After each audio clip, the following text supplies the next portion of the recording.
ده كلام، ده كلام برضه يقول الناس.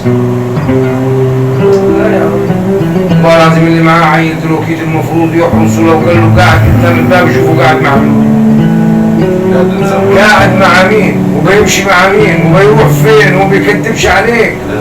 ليه؟